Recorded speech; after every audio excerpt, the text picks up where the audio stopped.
Hey guys, my name is Jay and today is a vocabulary tip. How to learn vocabulary and how to not learn vocabulary. One of the things I see every day on the internet, Instagram posts is this. That's my example of how not to learn vocabulary. As humans, we're emotional beings. We have 5 senses and we should use those 5 senses when we learn new vocabulary. I'll give you another example. My grandmother had a goat. A goat is an animal, bodgy. And this particular goat was a billy goat. Its name was Billy. Its name was Billy the goat, and it had this goatee. We call this a goatee.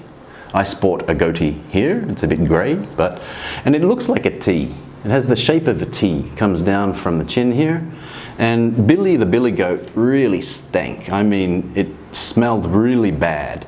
And Billy used to eat all of my clothes. I would put my clothes on the clothes line and it would come and eat the pants off my shorts and then act like nothing had happened. Then he'd come up to me smiling with his goatee hanging down with my flip-flops in his mouth. It would just eat everything. Okay, so I think it's easier to assimilate words when we connect them to something else. When we associate words, we tend to remember them easier. Find something you're familiar with and use the new word as an annex. When we attach it to the word we're familiar with, our brains can then fetch both of them. And then as a result, we learn 2 words. Today you learned the word goat and goatee. We're visual beings.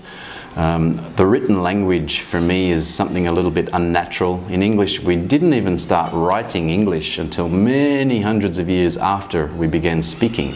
And I believe for that reason English is not phonetic. In fact, the word pohonetic is not phonetic. So I have a quick question for you now. Do you remember the name of that object at the beginning of the video? If you do, you've got a very good memory. And you probably pick up languages very well. But for the majority of us, I believe that the second method is a much better way to do it. Hope you enjoyed the tip. Wait for the next one. Ciao for now.